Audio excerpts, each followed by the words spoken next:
IndiGlobal Media Network. I would like to call upon our guest and our speakers for this inaugural session. I would like to start by calling upon Dr. K. Hari Prasad, author and healthcare leader, Group Chairman and Director, Quality Care India Limited. Group Chairman and Non-Executive Director of Quality Care India Limited is the pioneer of India's emergency healthcare specialty. A multifaceted personality and a cancer conqueror, Dr. Hari stands as an inspiration for many. The way he won over the battle of cancer and his physical transformation after being diagnosed with leukemia, a type of blood cancer. He also authored a book, I Am Possible, documenting his life journey, which also includes his phase of life rising as a cricketing star. We are super excited to listen to the inaugural talk of Dr. K. Hari Prasad. Please welcome him with a huge round of applause.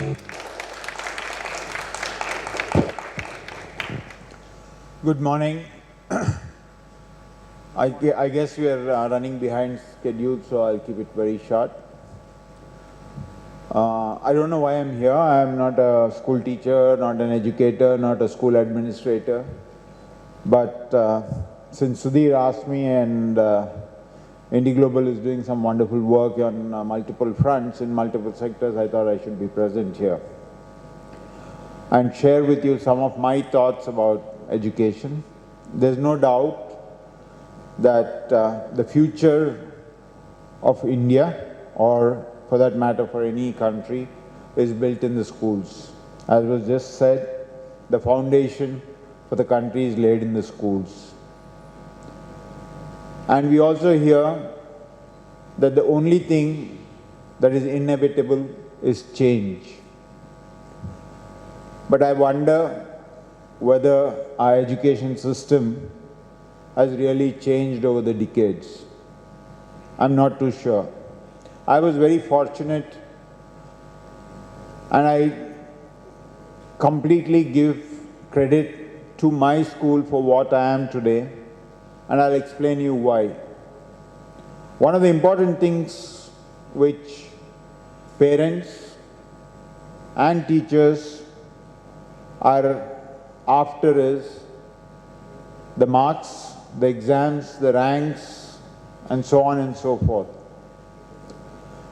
But what is sadly missed is what is the aspiration of the child? What is the passion of the child? And every child has a different aspiration and a passion.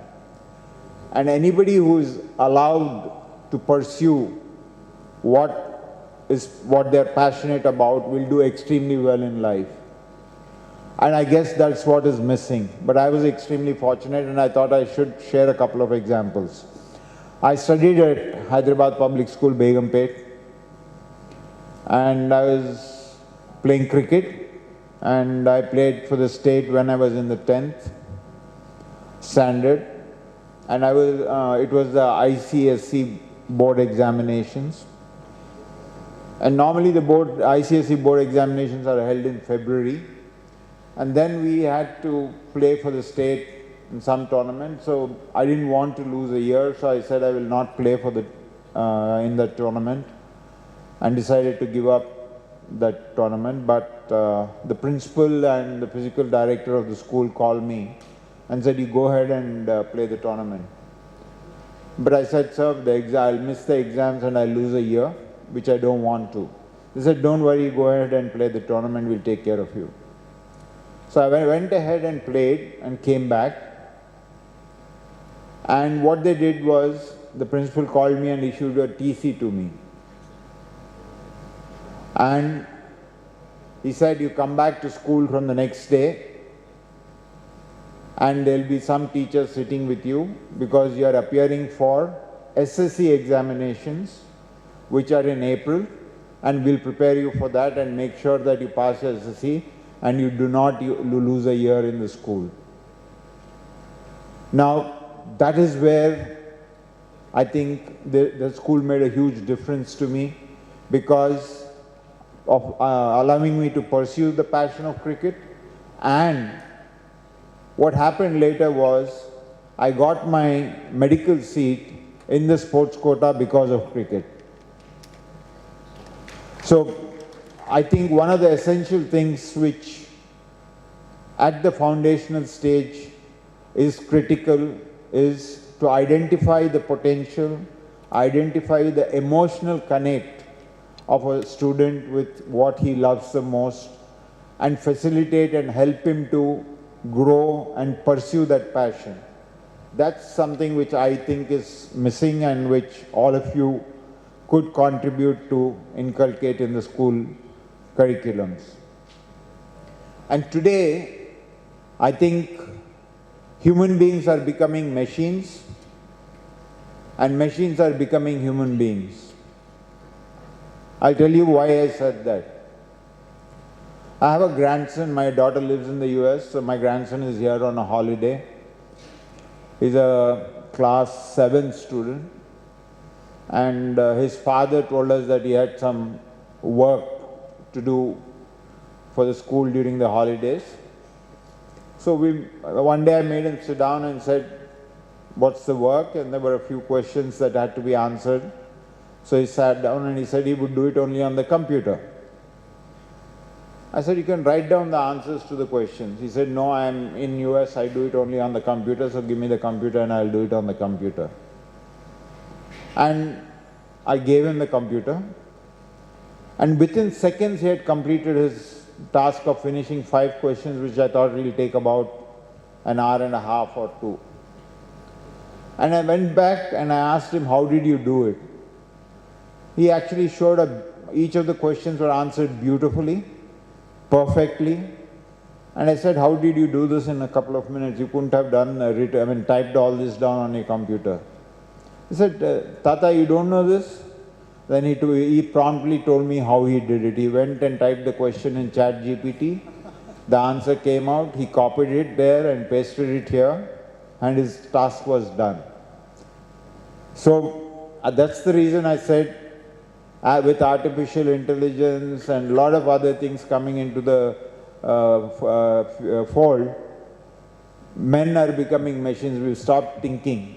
The machines have started thinking for us. And that's a very, very dangerous trend for the future.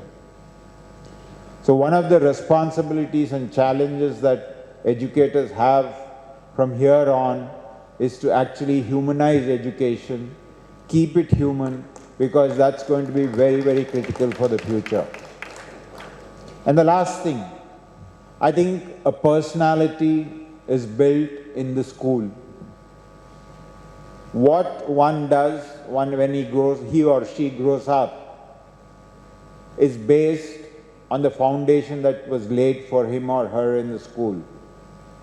I did my medicine, I did my post-graduation in anesthesiology, practiced for only a couple of years, but became what I am and did what I did for the last 30 years as an uneducated administrator. Neither my MBBS nor my MD was a qualification to become a healthcare administrator. It was, when I look back at it, it was the personality that was created in me at the school which helped me to go through the different stages in life, and not the MBBS or the degrees which I got after schooling. So truly I believe that you are responsible for creating the personalities of the future, and it is these personalities who make or break a country in the future. So please humanize education. Please make sure that the students are allowed to pursue their individualistic passion and become big in the society and help the country and help the world. Thank you very much for the kind attention.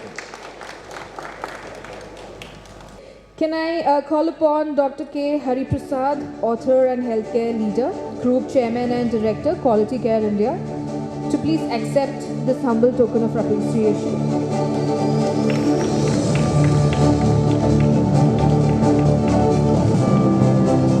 IndiGlobal Media Network, taking innovation, collaboration and growth to the forefront.